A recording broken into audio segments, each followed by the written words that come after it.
উত্তৰ কৰিব পাৰে। সেইবাবে ময়ো সাৱধানে থাকিব খুজিছোঁ। এইবাৰ আমি প্ৰিলিমিনাৰী পৰীক্ষা নাপাতো, মেইনছ আৰু ভাইভা ভচিৰ মাজেদিয়ে আমি পৰীক্ষাৰ ৰিজাল্ট দিম। অৱশ্যে 11 লাখ ছাত্ৰ ছাত্ৰীয়ে যেতিয়া 2100 পৰীক্ষা কেন্দ্ৰত পৰীক্ষা দিব, ই এটা ভীষণ প্ৰত্যাহ্বানমূলক হ'ব। কেনেকৈ পৰীক্ষা পাতিব পাৰিম, 2100 স্কুল কলেজ, ই এটা ডাঙৰ প্ৰত্যাহ্বান হ'ব। চৰকাৰী বিষয়াসকলে এই বিষয়ে আলাপ আলোচনা আৰম্ভ কৰিছে। ৰাইজৰো সহযোগিতা লাগিব।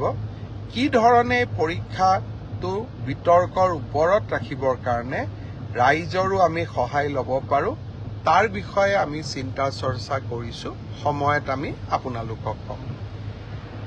3 অক্টোবৰৰ পৰা পুলিচৰ ইণ্টাৰভিউ আৰম্ভ হ'ব। তাত এনেকুৱা কোনো অসুবিধা নাই। যোৱাবাৰ যেনেকৈ নিযুক্তি হৈছিল এইবাৰো হ'ব।